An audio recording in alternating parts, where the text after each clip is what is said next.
Welcome back to the College Football UK podcast. This is an extra special bonus episode, you lucky ducks.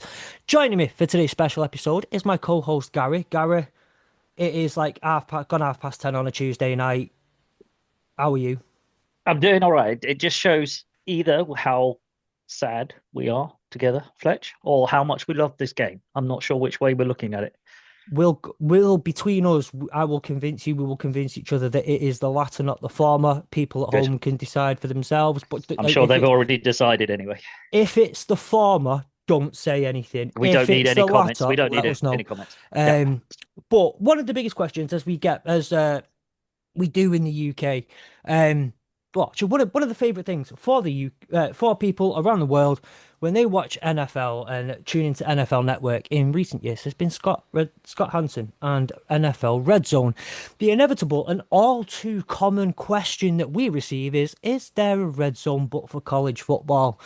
And usually the answer would be no. However, in the last couple of years, one man has made it his mission to change that answer from a no to a yes. And without further ado, I'd like to introduce Jake, aka, as he was entitled on his Twitter space last night, Mr. CEO of College Football Red Zone. First of all, it is lovely to see you and actually I've watched some of the college football red zones this year. It's nice to be able to speak to you and hear a response back that you meant to do to me. How are you, my friend? Hey, I'm doing great, and appreciate the opportunity to be on your show tonight and get to put some faces to his name since I know that we interacted with each other in the past. So Yeah, happy to be here, man. we're happy to have you. Before we Yeah, do we get it, we just can yeah, I just say thank you before we dive into everything, even just for having the thought process, as Fletch just says in that intro. Obviously, Scott Hansen, NFL Red Zone, everyone loves it. It's exploded because of fantasy. Not having the college red zone. And we'll get into the ins and outs of why, but the fact that you've kind of just gone out there and gone, I like this, I'm going to go for it and I'm going to give it a go. We love you for it. So I really appreciate you coming on to talk about the process. Yeah, absolutely. absolutely. I mean, at least, it was really interesting for me, right? Because I was looking around, like looking on Reddit, looking at other platforms, I'm seeing a lot of people talk about, man, it would be really cool if we had like a college football red zone. But I was honestly really shocked to see that no one had the audacity to even try it. I know there was ESPN Goal Line Yeah, several years ago, but ESPN Goal Line, the thing with them is that they only covered really the ESPN games and it tilted toward some of the bigger brands that were playing yeah. on that particular day. Whereas we tried to go with a little bit more of a holistic view of college football because whether it's a big brand or a smaller brand, I mean you can't tell the entire story of college football without showing the entirety of the FBS. Yeah. Absolutely, absolutely. And like I say, well, as we get into it, before we do get into it, though, I'd like to remind everybody to follow us on the AAW network on social media. Join our free to join Discord server, in which you can now find a link to our free to join for fun March Madness bracket on Sleeper. And you can find all the relevant links and information in the description of this episode. If you're on YouTube, I've done this 100 times and messed up then. I don't know why. If you are on YouTube, they are right below our beautiful faces. And if you are listening on Spotify or Apple, you will find them in the app that you are listening on. And given that this is a special episode, there is no news for us to sink our teeth into. So let's just get straight into the meat and potatoes of it all. And you've kind of started covering it there already, Jake. How did the idea for college football red zone arise? Yeah, so it was two things. First and foremost, it was what I mentioned earlier, just being shocked that there were so many people that were talking about wanting this, but no one had the audacity to actually try it. And then, some of the bigger brands that we see, such as ESPN, I know that there might have been an express interest from them branching into the college space, but I know that there is some distrust here, especially in the United States, in terms of ESPN executing that properly. Yeah. So I was looking around and I asked myself, why not me? But really, I had to start at chapter zero because I've actually been doing content creation for a very long time. I've been doing content creation since 2019. Yeah. Used to do video gaming content, focusing specifically on college football. And it was a relatively successful channel. We had a few thousand subs. We were getting a paycheck from YouTube every month. But then what happened was my son was born. My son was born in December of 2024, and while I was on paternity leave, I was looking at how stressed I was in terms of getting things out on a timely basis, while trying to figure out how the heck am I going to be a good dad while still being supportive of my wife at the same time and not Yeah. forgetting about her. And I realized in that moment, like in that space, what I was trying to do was no longer feasible. So I took a multi-month break off from doing any kind of content, just focusing on being the best dad that I can be. But in February, like late February, early March, had that itch. And just started slowly but surely getting back into it, just seeing Yeah. is it feasible? Is it something that my wife can support? Because if I didn't have her support, this brand would not exist. Yep. You don't see her, you won't see her ever on camera. But if it wasn't for her, man, college football red zone would not be here in any capacity. So that was I really think what. Fletch can agree from the AAW network as well. We love Mrs. Fletch. She's usually hanging around in the background. You're right. Yeah. Behind any successful network, behind any successful content creation, there's always some support network behind that don't get the sometimes get the gravitas and the appreciation. So it's good that you're giving Mrs. Hill a shout out there. Yeah, absolutely.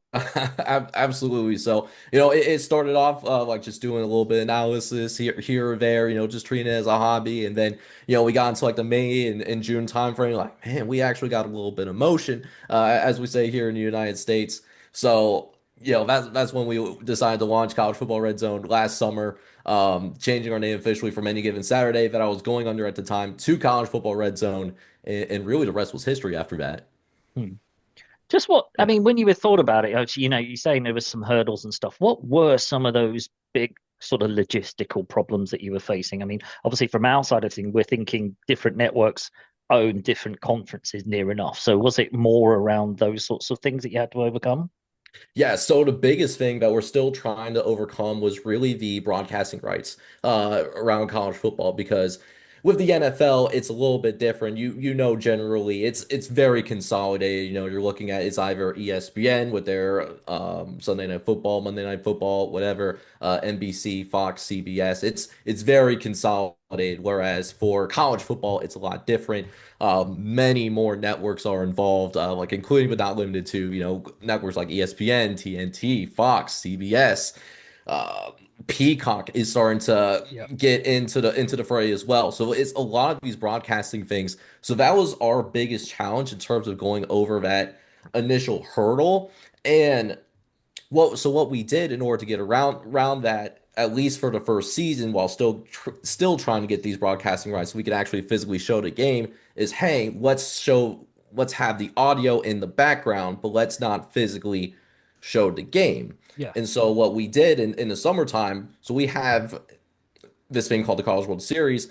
What we did in the summertime was in the College World Series, we used that as a test stream, had the audio in the background, and had the score bug up, that we ended up using for much of the this past college football season, Yeah. and we didn't run into any issues. And as the college football season progressed, that worked out perfectly fine for most of the year until YouTube and Disney had their dispute, because YouTube TV, like a lot of their college football stuff, expired, Yeah. and then we started to run into issues. So the first half of the year went extremely well. We ended up averaging 600 to 700 views on our live streams, which for the size of our channel, we are punching well above our weight. Yeah. But I mean, there's still things that we need to improve upon, and we're still trying to do things over the course of this non-football playing season to make sure that kind of hiccup doesn't happen again.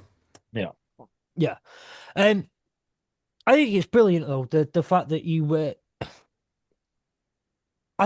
sorry, I'm gonna pivot over to some of the other little logistical problems, and I think this is one of the things that some of us can relate to. Now, I'm what's known as an absolute madman, and I like to have like Red Zone is best in NFL because I like the Octo box. I like having multiple games on at one time. I like the multi-screen function, and then I have an extra screen here for when the multi-screen function isn't enough, and I have to go to a multi-screen because I like having all the gift. I like having all the different things going on at once. But at the same time, you've got lots of different games going on at once. You're tracking so many scores. You're tracking so many things happening. And just as one touchdown goes in the MAC on a Saturday afternoon, you've then got something else happening in the SEC and then something else happening in the Big Ten. And there's all these different things going on at the same time. how was it for you trying to manage going through all of those different things and getting these different, because you don't have to just see all these feeds of information coming through. You have to decipher them and make decisions based upon them and chop and change some things like some of the graphics that are on screen. Yeah, so we had to make sure that we prioritize like certain games. So one thing that we did to kind of I guess limit the scope a little bit in the first year was if there was an FBS versus FCS matchup, we weren't going to show it on College Football Red Zone because of Yeah. what we touched on a little bit before the show started. Usually those end up in a blowout. Ain't nobody trying to see a blowout, unfortunately, right? So what we did before we even launched was I upgraded my equipment, upgraded my internet, upgraded my computer screen so that the main screen that I'm looking at, it's a significantly bigger screen. So what I can do is one screen has the score bug that you see on Saturdays in the fall, and then the other screen that I have, it's a curved monitor. So what I do is the first half of my screen that's dedicated to looking at my stream, make sure that my stream is looking okay in the moment because we stream on multiple platforms. And Yeah. then on the right hand side is where I have all the games over to the side. And it gets a little bit wild. I do agree. I have upwards of 10 to 12 games at peak. So it is a little crazy, but just having all of those games in one place makes it easier for me with only a couple of eyes being able to watch all the games at once versus having the games on multiple screens and just having to really scan a little bit longer. So it makes it easier and faster for me to make those quick decisions. Yeah. And I've got it up here. I've got it up here just because it does help for me to see as we're talking. I'm watching I believe it's week two, and I can tell. Actually, no, it's definitely week two because I can tell because Kennesaw State are playing Indiana.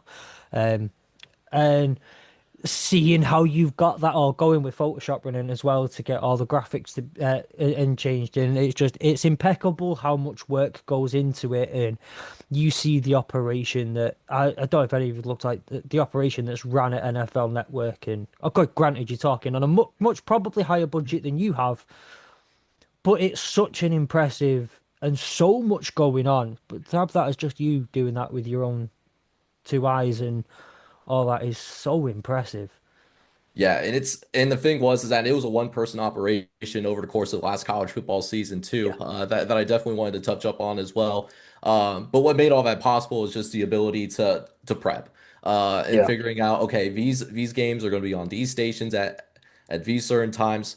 So it made it easier for me to kind of prep the score bug because as I Yeah. did it a few weeks and got a few of those live streams under my belt, so to speak, what I was able to do is those games that are happening in the 3:30 window primarily, I Yeah. could have them in the Photoshop but not visible. So when the noon games are done and the station flips it over to the next game, I can just make it invisible, and Yeah. then it makes it a lot easier versus making those graphics in real time. But Yeah. it took a lot of prep and it took some late nights during the week, but hey, it makes Saturdays in the fall worthwhile. Yeah. We sleep Kind in of. the off season. Yeah, you just leave in the off season.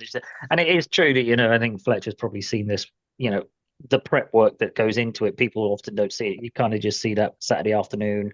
Oh, look, it's great. And you've kind of put a load of effort in there, but it's that prep work of the graphics and learning the schedules and, seeing, as you say, what broadcasts are showing where. So how can you jump in between each one? And because, to me, it's just mind boggling to think, how do you jump between, this one, that one, as Fletch just said, there's so many streams, so many different options.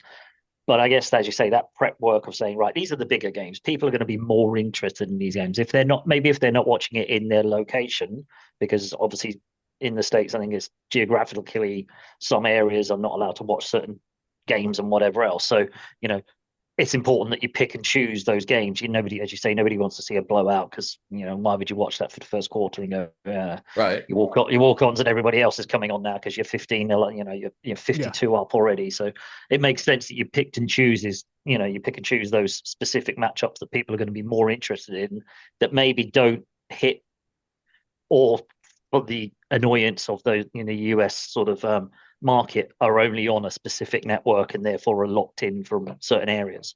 So that makes sense to me. Yeah. Um, I don't want to touch on just problems that you've had, right? We want to talk about all the successes and the things you've enjoyed, but there is one more I want to touch on. I was lucky enough to be able to tune in on a couple of occasions this year. Um, and just kind of see how it was running and see how you were doing, and obviously, like I say, at the time, even at the time, it so impressive what you were doing as you were doing it. So there's two questions here that I have just for the kind of the running on the day. Um, one of the things I saw was, I think there was one week where you're having a bit of trouble with your Wi-Fi and having a bit of trouble with the connection. Um, how do you deal with how is it dealing with things like that? I mean, again, being a one-man operation, I know what it's like when my internet starts going slow and we're recording a podcast on Zoom that doesn't go out till the next day, and how immediately I start stressing and flapping and getting snappy and stress it. So when that's happening, it's live and you and that's going on. How are you dealing with that? And the other question would be, how long have you got the pee breaks down to? Have you mastered the no pee break for 12 hours yet? Yeah. And have you got any? And also, have you thought about your 12 hours of commercial-free football taglines as of yet? But anyway, Yeah, so one thing that we always try to go as we started the like the live shows over the course of the non-football playing season is talking about like 7+ hours of commercial-free college football, and that's got Hands voice, right? Got the voice down as So well and he's everything. got his it perfect. He's got a voice there. I swear. yeah. Yeah, I've watched a lot of NFL Red Zone when I was a kid, so it's just ingrained in my brain at this point. It's really interesting though. So I kind of had to do the inverse. So what I would do on Fridays is I would purposely not hydrate as well as maybe what I Yeah, would normally do over the course of the week, so that when Saturday comes around, I'm actually minimizing those bathroom breaks, so that because of the fact I'm a one person operation and we yeah, strive to not have commercials because ESPN and these bigger networks, they love to play their commercials. It's like yeah, one free and out, and then then straight to commercial time, right? Yeah. So that's one way I went about mitigating that. And then as for the internet part, I mean, we just try our best to stay calm and do what we need to do, like the good old fashioned, turn it off and turn it back on and see if that like fixes everything. But one thing that we did was we upgraded the internet yeah, because yeah, I remember when that happened. I was frustrated because I strive to give people the best show that I possibly can. yeah, And so, what we did shortly after that was we upgraded the internet. So my internet is twice as fast as when that happened. So hopefully, that means that don't run into that yeah, issue nearly as often. Although life happens though. yeah. I look, if there's one thing you can't rely on 100% of the time, it's technology. Yeah. Um, and there's a thing in the UK we call it sod's law, which is the kind of that if it can go wrong, it will generally go wrong. Like if it's just sod's law, it'll go wrong. Um, how are you feeling though after one full season under your belt? You've done countless hours of live streaming of college football and doing all this. How are you feeling after it? What are some of the things that I guess as you're going through the playoffs and you're looking to start ramping everything down and look forward to you sleeping in the off season? How did you get the time to reflect and just say, do you know what? I really enjoyed doing this. These are the things that I really enjoy. And again, some of the things that you really enjoyed out of this season. Um, focus on the positives. Yeah, absolutely. I mean, like the positive is just having interactions with folks and Yeah, and just being able to get the traction that we did in the first year. So, like even though for most of the original college football season, we were operating at under 1,000 followers among our platforms. I mean, yeah, we were consistently punching above our weight, which for a brand new channel, I'm certainly not going to complain about that at all. Being able to approach 10 people in a live stream at one time, which doesn't sound like a lot, but it's incredibly hard to get someone to sit down and physically watch a live stream, yeah, especially it's an unproven product like on a Saturday, because people usually see that subscribe number first and usually yeah, equate that to, oh, this is how good a channel is. So it's incredibly hard if you're a little smaller, you're new on the block.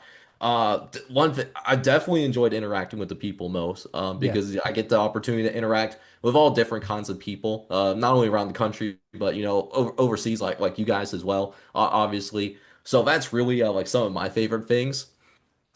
But then I also had time to reflect and think about, okay, going into this fall, what would I want to change? And there's certainly a couple of things I want to change. Like I'm trying to get to a point where we can actually physically show the games, to yeah, make it an even better viewing experience for you guys, as well as maybe updating the score bug, so that the score bug looks even nicer and more intuitive. But that's what helps with having now multiple people under the Yes. College Football Red Zone banner instead of it being just me because I don't have to do everything anymore and I can Yeah. just focus on creating a great experience on Saturdays. Yeah. Anything you wanted to add there on that one, Gary? Yeah, just obviously, as you say, as you've grown, how have you found? Have you been lucky enough to grow your team, as you say? Who have you brought on to help you kind of make things easier? Because I know from my perspective, you with Fletch, I've dabbled with other content and stuff, but having somebody who's able to do the graphics and do all the sort of producing side, the legwork in the background, it really makes your life easier for the What front of house people. what How Gary's have you saying in Gary's special way is he likes having a donkey who does all the legwork for him, so he can sit there, look pretty, I and talk said it in a football. nicer way than I that. know you did. You said it I in a mean, Gary I way. was I was using my Um, my professional voice and so words for that. But yeah, so with all is that kind of what respect, you've was that kind of what you've led into, yeah. Jake? Have you found yourself some donkeys to run around, or is it more you're still doing the donkey work and you found some pretty faces to put in front of you? Yeah, so it's a mix of both. So we, for example, found someone to do my thumbnails because that's always been a weakness of mine was the thumbnails. My thumbnails have never been the best, and so just having somebody else worry about that instead of me has been really nice. But then to also have folks that are co-hosts for me that maybe have a little bit more expertise in a certain conference or on a certain team than I do. Because what I truly do try to strive to cover now 138 FBS teams. But inevitably, when you are talking about that many teams, sometimes you're just going to have a blind spot and you're not going to be as knowledgeable about a certain team as maybe another program. So having some other co-hosts, which you probably have seen if you watched the live shows recently, like a Colton over at O&O Sports, as well as a like an AT over at Tampa 2 College Football, Reed over Love for the Game podcast. Those guys, they know there are certain parts of the country, and it gives the College Football Red Zone a little bit more of a regional feel to help create better representation for the game overall. Yeah. I tuned in last night because I think you run at like 1:30 in the morning our time. So if you're ever on at that time and you think could do with I'm up at that time like, on a regular basis. I don't be with the time zone difference and everything. I just refuse to let my body clock sync back to UK time. So it makes it easier. The ramp up last year was the worst when college football season started, and I had to try and get my body back up to the whole 3-4 hours. I need to do those extra 3-4 hours. It was painful. So I said this year, I said, screw it, I'm not doing that anymore. Work can suffer, family life, because everyone else can suffer. I'm not letting football suffer in September. That's just not happening. Mhm. So no, but I was saying I tuned in last night. I saw you and Reed for a little bit before I did. Don't inevitably have to go to bed, and it's good to see that you've got that team. But also, one of the things I think was impressive for me was we had someone similar in the UK try to do on Sundays. They went on TikTok and kind of done their own red zone type thing. Now, much smaller scale mission. They're on TikTok. They're basically just watching. There's no graphics. There's no nothing. They're just sat there. And because it's one small view, they could kind of slip their head off and get something to eat or do something if they needed to. So they didn't necessarily need the team, but what I thought was really cool was how many people did get involved. And looking through when you look at the live chat replays on it, is how many people are jumping there going, just to let you know, Virginia have just got scored a touchdown. There's a field goal over there for Buffalo. There's a interception over there in Kent State. And how the community just kind of seemed to said, I'll give you a hand with this. You can't Yeah. watch all these games at the same time. Here's some here's some stuff for you. Yeah, I mean it's just to be embraced really by the Yeah. college football space, because normally when you see a newcomer on the block, they're usually sometimes they're not welcome necessarily with open arms. You really have to go out and improve yourself.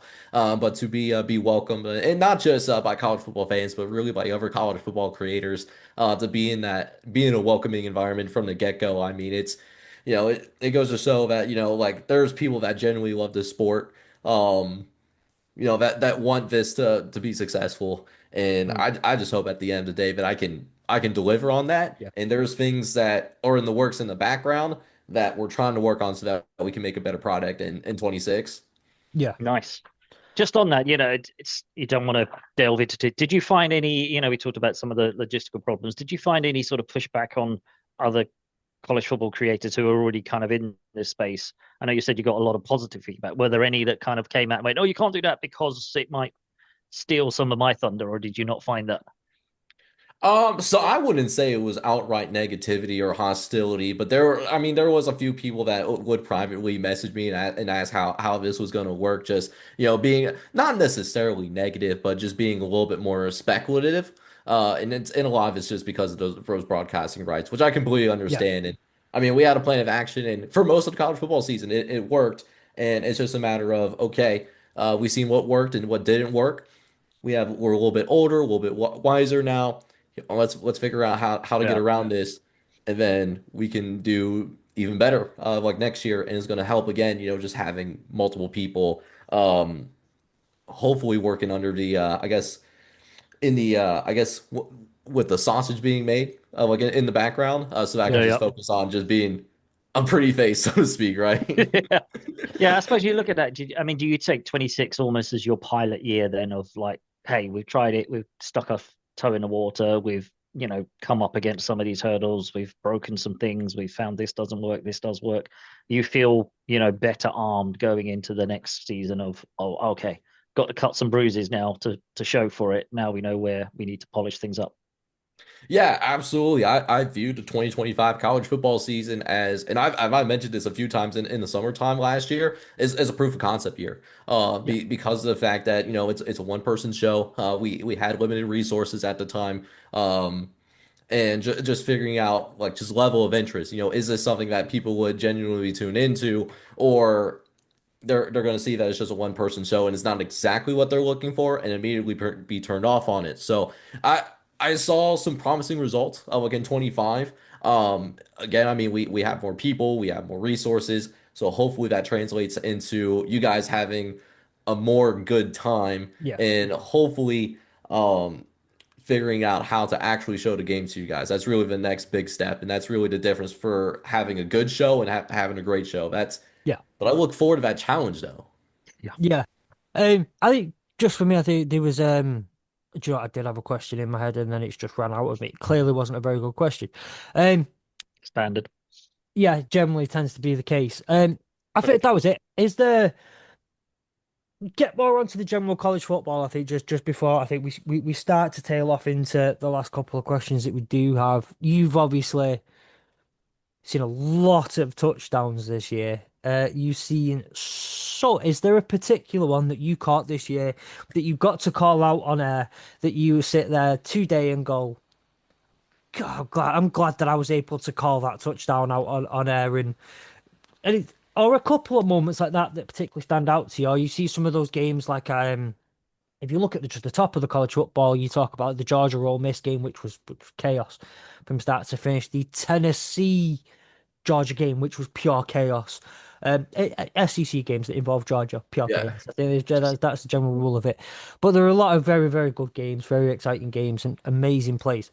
Is the one that stands out to you, or a few that stand out to you from this year? Yeah, there's three in particular that have stood out to me. I know very early in the year when NC State and Virginia they went up against each other like early on in the season. Two ACC teams that it didn't turn into a conference game Yeah, for whatever reason. That game was really insane seeing those two teams, and it turned out that Virginia was a really good football team, that was an extremely fun game to watch. I remember Delaware and UConn. That was an insane overtime game. Both teams like going into the 40s, and Nick Minicucci, the ball sack on that man, that is a bad man, and Delaware is going to be a good football team this year.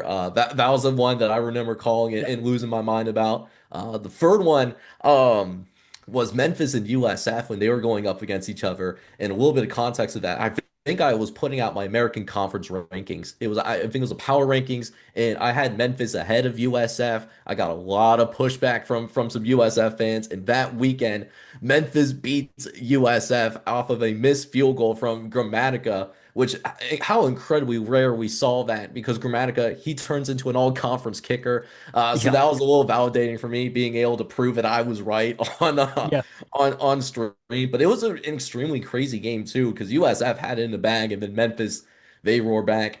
So there was like a few games just off the top of my head.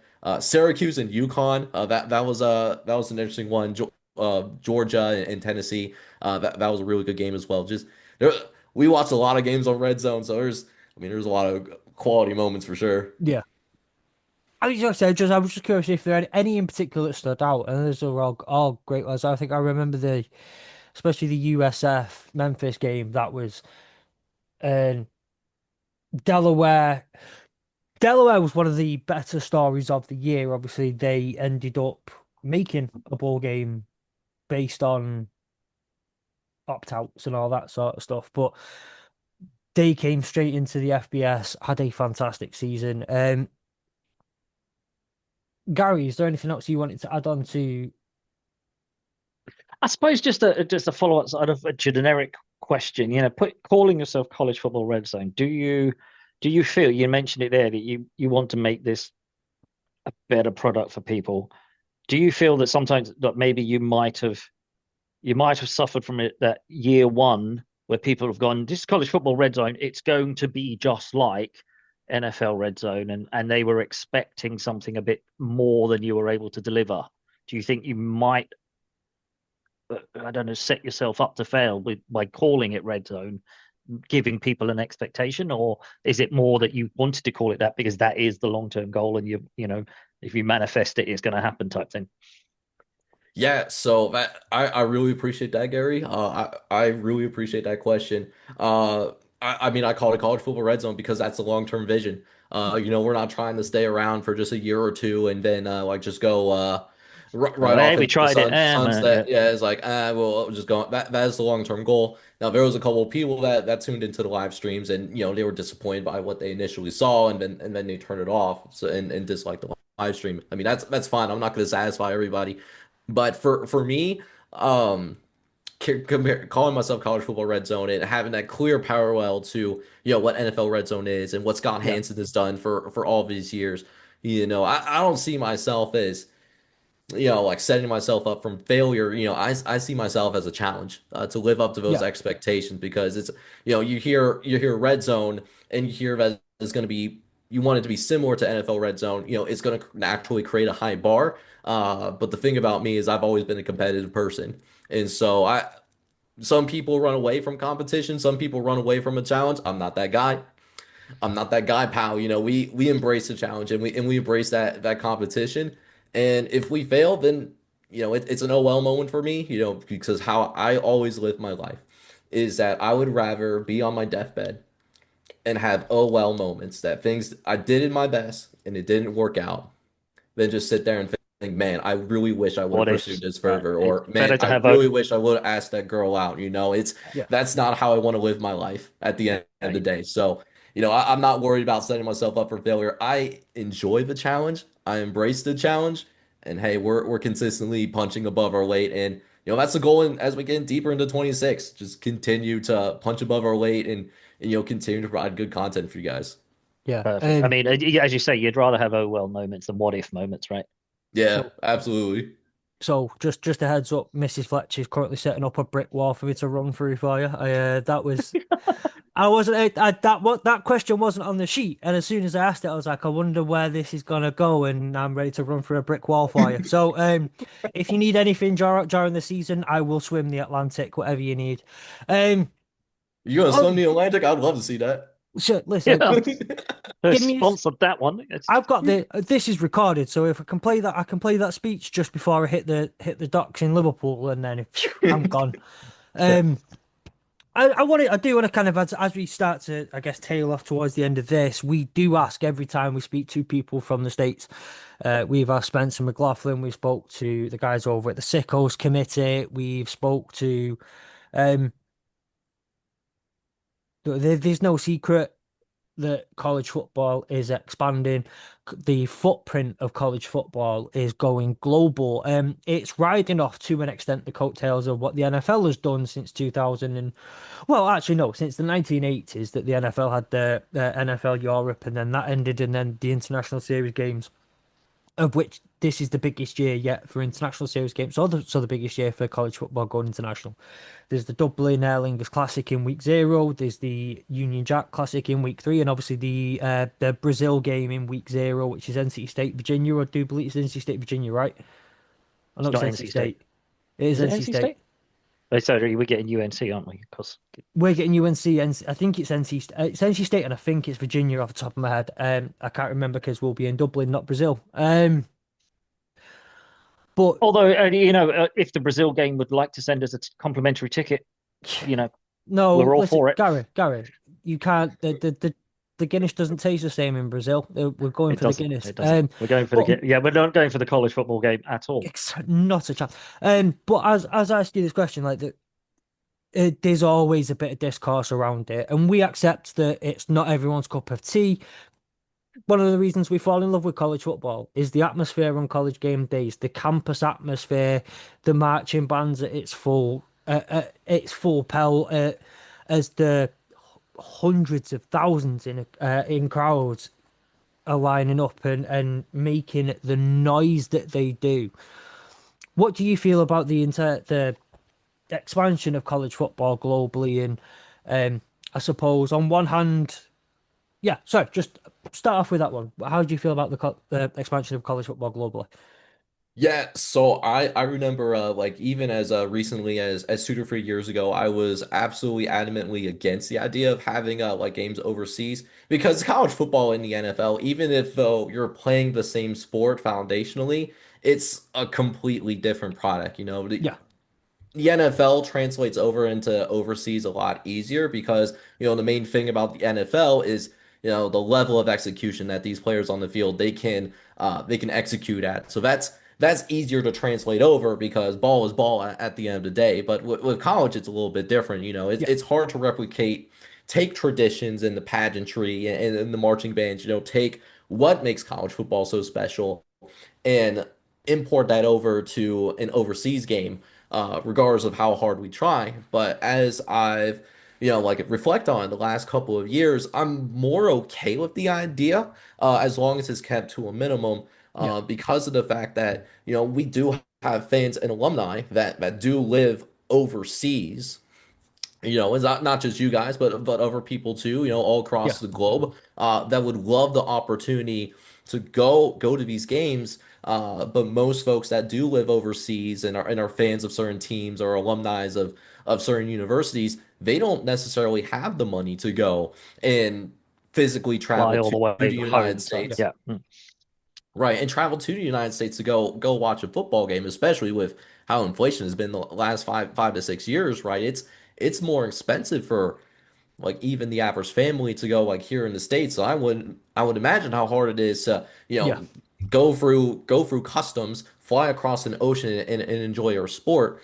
So when I look at it from that aspect, and in the interest of also growing the game, I'm okay with it. yeah, As long as it's not for the purposes of having, I don't want to have our conference games over there. But if we want to have like an early fair. season non-conference game that we think is going to be reasonably competitive as well, I'm perfectly okay with that, and I'm Yeah, I'm cool with that because at the end of the day, it's how it helps grow the game. Like as you mentioned, like have a young boy or a young girl fall in love with the sport, and also for for the overseas people who want to watch their favorite team, but because of the TV restrictions out there overseas, they don't get as many opportunities as we do. I get to watch every single college football game, and I don't really give it much of a second thought. Not everybody yeah. has that, so I'm okay with it as long as it's not necessarily our biggest games that are going Yeah. overseas. I think Yeah. do you know what? I think I would join any riot if Georgia or Alabama ended up in Munich or if Florida State, Florida. If yeah, any of if those any they took that and we they suddenly went, join. "Oh, we're going to play that over in Spain," you'd be like, "Whoa, hang on." I think yeah, I think the vast majority of us would also be like, I don't think you are. That's not what we're doing. That's not what we're doing.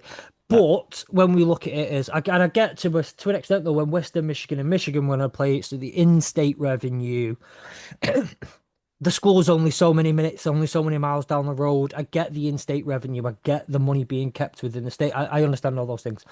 But I did that. That's an extremely reasonable take, and we've not And I had think a we have been blessed. We have unreasonable been take yet. blessed. Yeah, we have been blessed recently in the Dublin Classic and stuff like that, whereby, you know, the guys who have been working that for the last decade have worked very hard alongside the NCAA and the conference to make sure that generically and usually the games are early enough, as you say, they're the week zero kickoff games. They're usually competitive enough. They're not too miss. What's the So word that's a I'm looking? Notre Dame a couple of years ago. Notre Dame out. Say that to Florence State. We're absolutely shocking again. But That anyway, was a close game. It was a walk-off it field was goal that won it. it So was it you was a can't close get game, but it closer than was that. it was an in conference game. So it was quite interesting that the ACC decided to send those two teams over. But it is like I think it's important, as you say, that they don't end up saying because they, as you say, as long as it's early enough that you're not getting involved in your interconference sort of battles. But the downside of that is, some of those early non-conference games are sometimes favoured towards the bigger team. So we don't want to be sending a rubbish product out internationally. You don't want a Yeah, cakewalk to be sent don't out there. You don't want 80-0 something, a game like that. That's not the game we want to be don't sharing.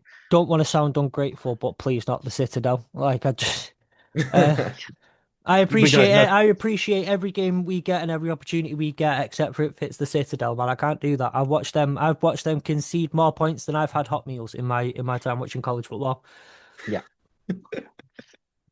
That's all we ask. We love having the games, but please don't send us a dross. Which, No, in a weird way, the NFL's kind of got to that stage because it's and not the draw. I mean, that's a bit harsh, but it seems like because it's become the norm and it is just a regular season game now, they don't make them any. This year we're getting the Commanders and the Jags twice or something like that in the UK, and it's a bit like, oh, really, yeah, almost like. But it's weird because obviously in the UK these are still big events. These are still like the NFL's coming to town. Whereas the NFL are now looking at it, hey, it's week 14. It doesn't really matter. We don't care. Yeah. It's just a game.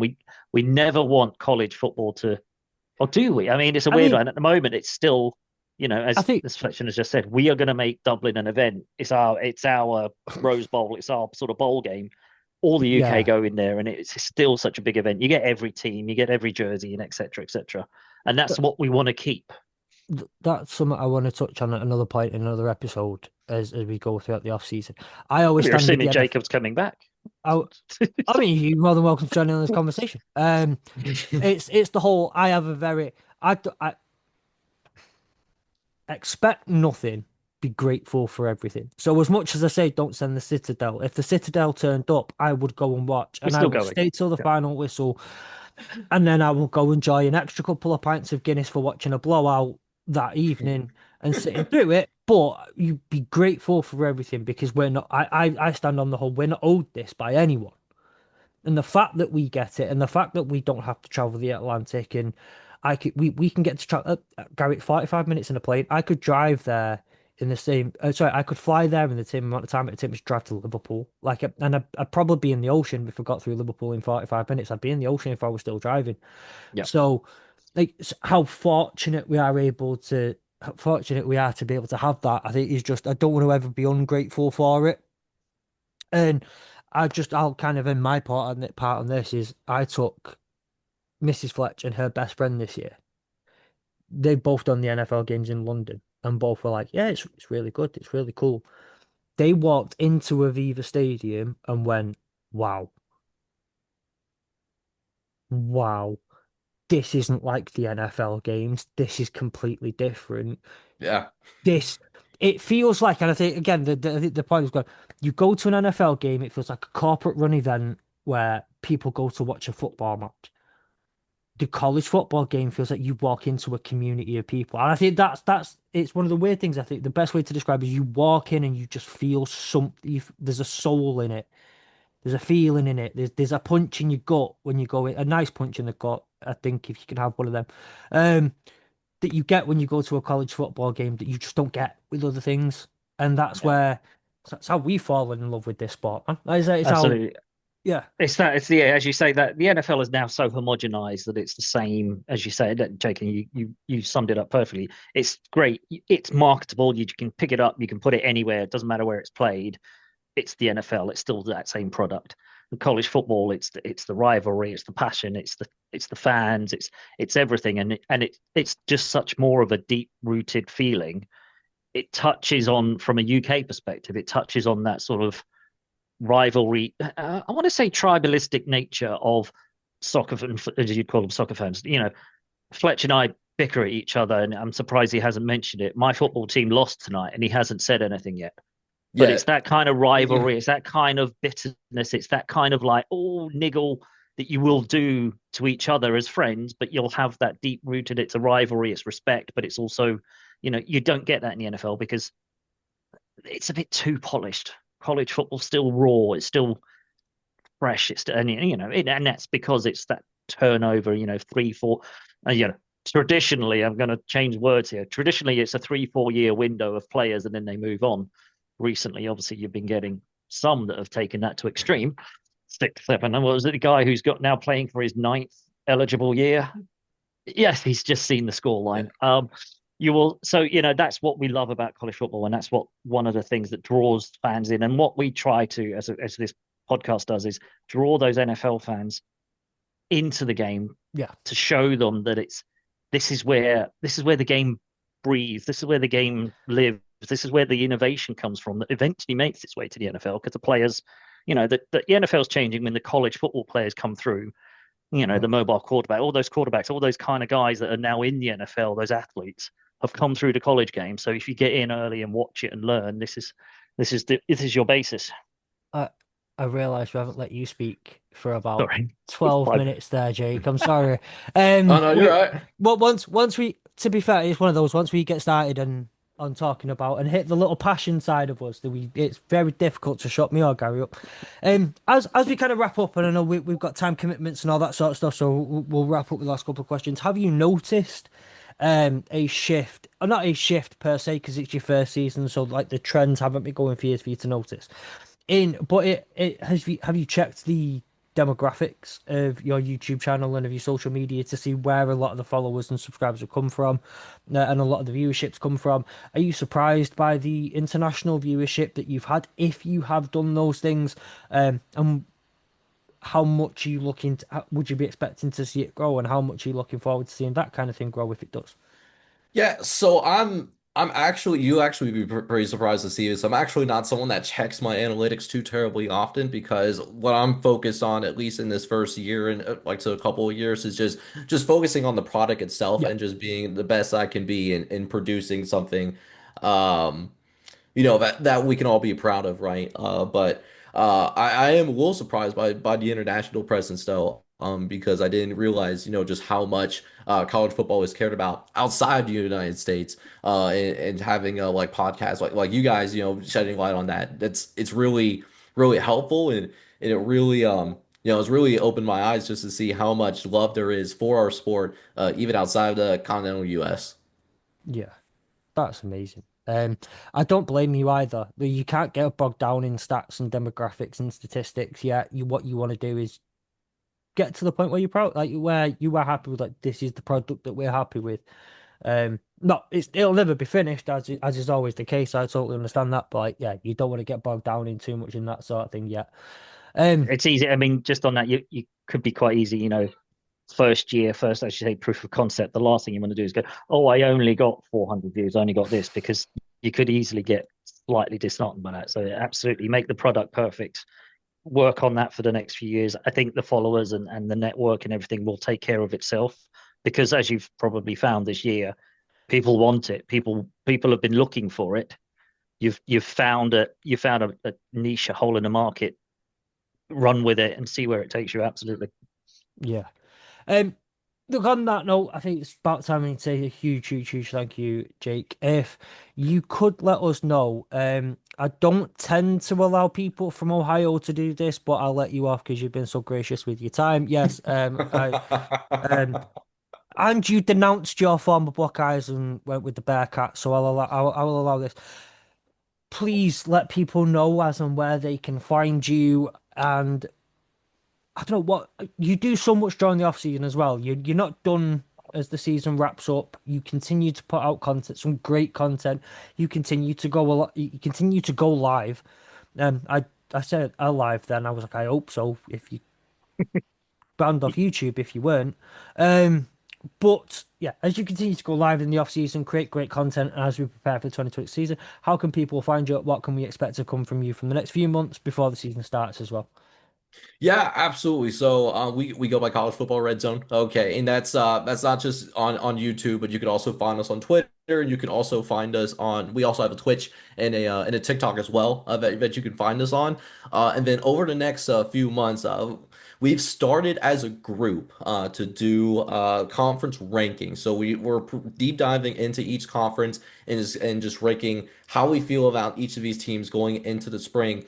And then something that I'm doing personally, as we get deeper into the spring football period, is sending out my record predictions for all 138 FBS teams. So that's in the works. That's going to be something that you'll find on YouTube, or hopefully on YouTube, but definitely on Twitter. Hopefully starting that up by the end of this month as well. So just very excited to get into all that. As well as see where Yeah. everything goes with the team that I put together over the course of this off season. Amazing, amazing. Thank you so much for being generous with your time. I did try and get you on at the weekend, but like my dad duties this week that got in the way, and then I got a message on the Sunday just like, are we doing this later? And I was like, sugar. Um, so I Oh yeah. truly appreciate the fact that you were so gracious about my mistake, and then said, no, look, man, let's rearrange it. Let's go for a different day. Let's make sure it happens. So we can only thank you for that. Best of luck for the rest of the off season. Really look forward to following along with your content. And I don't know, like I'm so excited to get that extra screen going there during the season again and have college football red zone on as I'm watching all the other games. Yeah, absolutely. I really appreciate my time on here like as well, and appreciating the best of luck in growing the game. And what I hope of like having these kind of interactions as well is not only does it help grow the game for American college football, but what I hope it does secondarily is maybe create a movement in terms of I know you guys have a fair number of universities out there like in the United Yes. Kingdom as well. You guys having your own college football league that you guys can enjoy on the weekends. And hopefully you guys learned from some of the mistakes that Well, we've made for American college football. yeah, I think that's what I'll end it on this. I've said this all the time about the international series. It needs to end one day, at the basis of it keeps growing our grassroots game at home, right? And that's what we need to do. It needs to be built up a grassroots game. So I am 100% with you that this is what the end goal should be. Anyway, thank you very, very much, guys. We will see you on Wednesday for my head's fried. It's 11:30 at night. And I've got to go and sort my wife out who's going to Cyprus for a week. So my head's fried. So I don't know what's coming up on Wednesday. On Wednesday, just gone, we just had the combine episode. And obviously today we've had No, we didn't. Just college did the football red zone. just did the portal episode, mate. Didn't do the combine. I think we're doing the combine No, tomorrow. we've yes, we have, but this came out a few days after. Gary, thanks.